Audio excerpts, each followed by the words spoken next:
여러분 안녕하십니까? 다산의 인생학교 정약용의 인생말씀 채널입니다.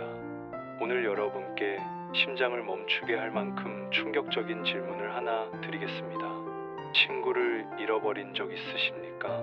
죽은 것도 아니고 멀리 이사간 것도 아닌데 어느 순간부터 연락이 끊긴 그 사람, 함께 웃고 함께 울고 평생을 함께 할 줄 알았던 그 친구가 어느 날부터 전화를 받지 않습니다. 대체 왜 그랬을까요? 우리가 무엇을 잘못한 걸까요? 오늘 200년 전 강진 유배지에서 쓴 한 통의 편지가 그 충격적인 답을 알려드립니다. 정약용 선생께서 아들에게 보낸 편지 속에 이런 구절이 있습니다. 벗을 사귀되 세 가지를 경계하라. 그 세 가지가 무엇이었을까요? 놀랍게도 그것은 우리가 평생 옳다고 믿어온 솔직함에 관한 것이었습니다. 우리는 평생 친구에게는 솔직해야 한다고 배웠습니다. 하지만 선생은 정반대로 말씀하십니다. 때로는 감추어라. 때로는 낮추어라. 때로는 못 본 척하라. 처음엔 이해가 되지 않았습니다. 이것이 무슨 우정입니까? 하지만 70평생을 살아오며 하나둘 친구를 잃어가는 과정에서 저는 깨달았습니다. 선생의 말씀이 100% 옳았다는 것을. 오늘 그 이야기를 나누려 합니다. 시작하기 전에 한 가지만 분명히 하겠습니다. 오늘 제가 말씀드릴 속인다는 것은 거짓말을 하라는 것이 절대 아닙니다. 이것은 배려입니다. 이것은 절제입니다. 이것은 사랑입니다. 진짜 친구는 모든 것을 다 말하는 사이가 아닙니다. 진짜 친구는 말하지 않아도 알아주는 사이입니다. 진짜 친구는 상처 주지 않기 위해 조심하는 사이입니다. 진짜 친구는 서로의 자존심을 지켜주는 사이입니다. 자, 그럼 이제 정약용 선생께서 말씀하신 그 세 가지 비밀 속으로 들어가 보겠습니다. 첫 번째, 나의 어려움을 쏟아내지 마라. 정약용 선생은 편지에 이렇게 쓰셨습니다. 벗을 만나거든 근심을 말하지 말라. 사람은 누구나 자신의 짐이 무겁거늘 어찌 남의 짐까지 짊어지겠는가. 강진 유배지에서 18년 가족과 떨어져 친구들과 떨어져 혼자 그 긴 세월을 견뎌야 했던 선생께서 역설적이게도 어려움을 말하지 말라고 하십니다. 생각해 보십시오. 요즘 친구를 만나면 무슨 이야기를 합니까? 아이고, 무릎이 아파서 계단도 못 올라가. 요즘 자식 녀석이 말을 안 들어서 병원비가 얼마나 나오는지 알아? 깜짝 놀랐어. 나이 먹으니까 할 수 있는 게 하나도 없어. 처음에는 친구가 들어줍니다. 공감해 줍니다. 나도 그래 하며 위로해 줍니다. 하지만 2번, 3번, 10번 만날 때마다 한숨과 하소연만 가득하다면 저에게 박 선생이라는 친구가 있었습니다. 아니, 있었습니다가 맞습니다. 30년 지기였습니다. 젊을 때는 함께 술도 마시고 여행도 다녔습니다. 그런데 은퇴 후부터 달라졌습니다. 만나면 30분 안에 이런 이야기들이 나왔습니다. 회사에서 나오니 아무도 날 찾지 않아. 연금이 생각보다 적어서 걱정이야. 건강검진 받았는데 여기저기 이상이래. 처음엔 제가 열심히 들어줬습니다. 괜찮아. 다 그런 거야 하며 격려했습니다. 하지만 1년, 2년이 지나도 똑같았습니다. 어느 날 그 친구에게서 전화가 왔을 때 저는 받기 싫었습니다. 또 무슨 힘든 이야기일까? 그 순간 제 자신이 너무 싫었습니다. 하지만 솔직한 제 마음이었습니다. 결국 연락이 뜸해졌고 이제는 1년에 한 번 문자로만 안부를 묻습니다. 힘들면 말하지 말라는 게 아닙니다. 다만 친구를 나의 감정 쓰레기통으로 만들지 말라는 것입니다. 정말 위로가 필요할 때는 말해야 합니다. 친구야, 나 정말 힘들어 해야 합니다. 하지만 그것이 습관이 되면 안 됩니다. 만날 때마다의 레퍼토리가 되면 안 됩니다. 대신 이렇게 해보십시오. 친구를 만나기 전 거울을 보며 이렇게 다짐하십시오. 오늘은 밝은 이야기를 하나 준비해 가자. 오늘은 친구가 편안한 시간을 갖게 해주자. 오늘은 친구에게 에너지를 주고 오자. 힘든 이야기는 30%, 밝은 이야기는 70%. 이것이 우정을 지키는 황금 비율입니다. 두 번째, 나의 성공을 뽐내지 마라. 선생은 또 이렇게 쓰셨습니다. 벗을 만나거든 잘난 것을 자랑하지 말라. 높고 낮음이 생기는 순간 그것은 이미 우정이 아니다. 강진의 초가집에서 배고픔을 참으며 그럼에도 수백 권의 책을 저술하신 선생께서 겸손을 말씀하십니다. 나이가 들면 자랑하고 싶은 것들이 생깁니다. 우리 큰아들이 이번에 부장 됐어. 손주가 특목고에 합격했다니까. 우리는 요즘 매일 골프장 다녀. 건강 관리해야지. 아파트 한 채 더 장만했어. 세를 줄까 싶어. 우리 부부는 다음 달에 유럽 여행 가. 말하는 순간은 기분이 좋습니다. 내 인생이 성공적이었구나 싶습니다. 하지만 그 순간 친구는 무슨 생각을 할까요? 그 친구도 열심히 살았습니다. 최선을 다했습니다. 하지만 자식이 기대만큼 성공하지 못했을 수도 있습니다. 경제적으로 여유롭지 못할 수도 있습니다. 건강이 좋지 않아 여행을 못 갈 수도 있습니다. 그 친구 앞에서 계속 성공 이야기만 늘어놓는다면 친구는 웃으며 축하해야 할 것입니다. 하지만 그 눈빛에는 슬픔이 있습니다. 집에 돌아가서는 나는 뭐 한 거지? 하며 자책할 것입니다. 그리고 다음번에는 여러분의 전화를 받기가 무거워질 것입니다. 제 동네에 김 선생이라는 분이 계십니다. 사업으로 큰 성공을 거두셨습니다. 자식들도 다들 훌륭하게 컸습니다. 모임에 나오시면 항상 성공담을 늘어놓으셨습니다. 우리 회사가 이번에 매출이 얼마인지 아세요? 딸 녀석이 미국에서 박사 학위 받았어요. 이번에 강남에 오피스텔 하나 더 샀어요. 처음에는 다들 축하해 드렸습니다. 하지만 1년, 2년이 지나자 모임에 참석하는 사람이 줄었습니다. 이제 그분은 말씀하십니다.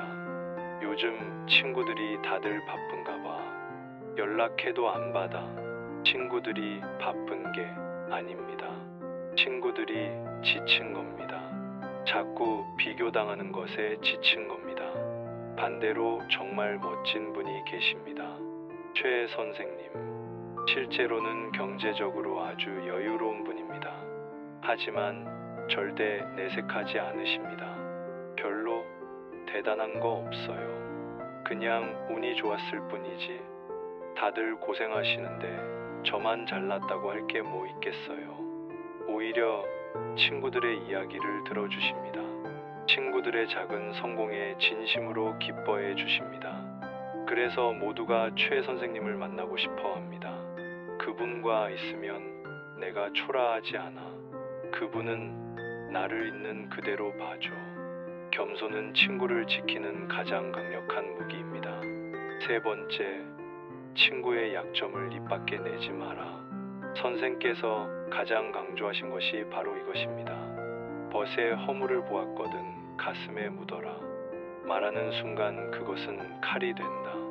이것이 가장 어렵고 가장 중요한 가르침입니다. 나이가 들면 서로의 약점이 보이기 시작합니다. 야, 너 건망증 심한 것 같아. 아까 그 얘기 벌써 세 번째야. 얼굴색이 안 좋은데 병원은 갔어? 요즘 돈 쓰는 거 보니까 좀 어려운가 봐. 보청기 해야 하는 거 아니야? 자꾸 뇌묻잖아. 선의입니다. 걱정되어서 하는 말입니다. 하지만 듣는 사람은 칼에 찔립니다. 자신도 알고 있습니다. 기억력이 떨어진다는 것을, 건강이 안 좋다는 것을, 경제적으로 어렵다는 것을 밤마다 걱정합니다. 거울을 보며 한숨 쉽니다. 그런데 가장 편해야 할 친구 앞에서까지 그 부족함을 지적당한다면 나는 이 친구 앞에서도 늙고 병든 사람이구나. 자존심이 무너집니다. 그 친구를 만나는 것이 두려워집니다. 얼마 전 이 선생이라는 분이 조용히 말씀하셨습니다. 나 요즘 친구 모임에 안 나가. 왜냐고 물었습니다. 만날 때마다 내 나이 든 모습만 확인하는 것 같아서. 귀 안 들려? 깜빡했어. 왜 이렇게 말랐어? 그런 말 들으면 집에 와서 거울 보기가 싫어. 그 말을 듣고 가슴이 먹먹했습니다. 우리가 걱정이라고 생각한 그 말들이 친구에게는 선고였던 겁니다. 너는 이제 늙었다는 선고. 너는 이제 쇠약해졌다는 선고. 너는 이제 예전 같지 않다는 선고. 진짜 친구는 모른 척 해줍니다. 같은 말을 3번 들어도 처음 듣는 척합니다. 경제적으로 어려워 보여도 눈치채지 못한 척합니다. 귀가 잘 안 들려도 자연스럽게 크게 말해줍니다. 이것이 진짜 배려입니다. 친구의 약점을 감싸는 것, 친구의 자존심을 지켜주는 것, 친구가 나 앞에서만큼은 당당할 수 있게 하는 것. 선생은 말씀하셨습니다. 벗의 약점을 감싸주는 것, 그것이 진정한 의리다. 자, 여기까지 들으시면서 어쩌면 마음이 무거우실 수도 있습니다. 내가 그동안 친구들에게 그렇게 했구나. 저도 그랬습니다. 이 깨달음을 얻고 나서 한동안 부끄러웠습니다. 하지만 지금부터라도 바꾸면 됩니다. 친구 만나기 전 3가지 질문. 휴대폰을 들고 친구에게 전화하기 전 이 3가지를 먼저 물어보십시오. 첫째, 오늘 나는 하소연만 늘어놓지 않을까? 그렇다면 하루 미루십시오. 마음을 추스르고 만나십시오. 둘째, 오늘 나는 자랑만 하지 않을까? 그렇다면 겸손한 마음을 가다듬으십시오. 셋째, 오늘 나는 친구의 약점을 지적하지 않을까? 그렇다면 그냥 들어만 주겠다고 다짐하십시오. 친구와 함께 있을 때 3가지 실천. 첫째, 경청의 비율. 말하기 40%, 듣기 60%. 친구 이야기를 더 많이 들어주십시오. 그래서 어떻게 됐어? 그때 기분이 어땠어? 물어주십시오. 둘째, 칭찬의 습관. 너는 참 대단해. 그렇게 생각하다니 멋지다. 작은 칭찬 하나가 친구를 하루 종일 기분 좋게 만듭니다. 셋째, 침묵의 용기. 친구가 같은 말을 반복해도 조용히 들어주십시오. 친구가 실수를 해도 그냥 넘어가 주십시오. 말하지 않는 것이 더 큰 사랑일 때가 있습니다. 집에 돌아와서 복귀하기. 만남이 끝나고 집에 오면 잠시 조용히 앉아 생각해 보십시오. 오늘 나는 친구에게 좋은 사람이었을까? 오늘 나는 친구를 편하게 해줬을까? 오늘 나는 친구에게 상처 주지 않았을까? 이런 성찰이 여러분을 더 좋은 친구로 만들어줍니다. 친구 여러분, 우리는 이제 인생의 후반전을 지나고 있습니다. 젊음도 갔고, 시기도 내려놨고, 몸도 예전 같지 않습니다. 하지만 아직 우리에게는 친구가 있습니다. 50년, 60년을 함께 살아온 나를 있는 그대로 봐주는 그 소중한 사람들이 있습니다. 그 친구들을 지키는 것, 그것이 우리가 인생에서 할 수 있는 마지막 가장 아름다운 일인지도 모릅니다. 정약용 선생께서 유배지에서 홀로 앉아 친구를 그리워하며 쓰신 그 편지, 200년이 지난 지금 그 편지가 우리에게 말합니다. 친구를 대할 때는 조심하라. 그대의 솔직함이 친구를 떠나보낼 수 있다. 그대의 배려가 친구를 평생 머물게 할 수 있다. 오늘부터 친구에게 전화해 보십시오.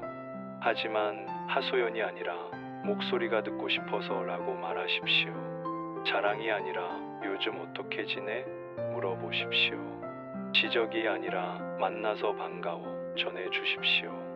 그렇게 하루하루 우리의 우정을 가꾸어 나갑시다. 선생께서 마지막으로 남기신 말씀입니다. 늙어서 친구가 곁에 있다는 것, 그것이 인생 최고의 복이다. 여러분 모두 생의 마지막 순간까지 좋은 친구와 함께 하시길 바랍니다. 오늘 이 영상이 여러분께 작은 울림이 되었다면 지금 바로 좋아요 버튼을 눌러주십시오. 여러분의 좋아요 하나하나가 이 채널을 더 많은 분들께 전하는 힘이 됩니다.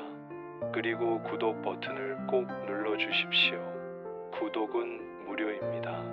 하지만 여러분께 드리는 지혜는 값을 매길 수 없습니다. 다산의 인생학교는 매일 여러분께 삶의 지혜를 전합니다. 정약용 선생의 200년 지혜가 오늘을 사는 여러분의 삶을 바꿔드립니다. 알림 설정까지 해주시면 새로운 영상이 올라올 때마다 가장 먼저 만나보실 수 있습니다. 댓글로 여러분의 이야기를 들려주십시오. 여러분은 친구와의 관계에서 어떤 경험을 하셨나요? 오늘 영상을 보고 어떤 생각이 드셨나요? 여러분의 댓글 하나하나가 저에게는 큰 힘이 됩니다. 그리고 다른 구독자분들께도 큰 울림이 됩니다. 다음 영상에서는 정약용 선생께서 전하는 돈을 대하는 지혜에 대해 말씀드리겠습니다. 나이 들어 돈 때문에 자식과 갈등하지 않는 법, 노후를 현명하게 준비하는 법을 알려드립니다. 절대 놓치지 마십시오. 오늘도 다산의 인생학교와 함께 해주셔서 진심으로 감사합니다. 여러분 모두 좋은 친구들과 함께 행복한 하루 보내시길 바랍니다. 다음 영상에서 다시 만나 뵙겠습니다. 감사합니다.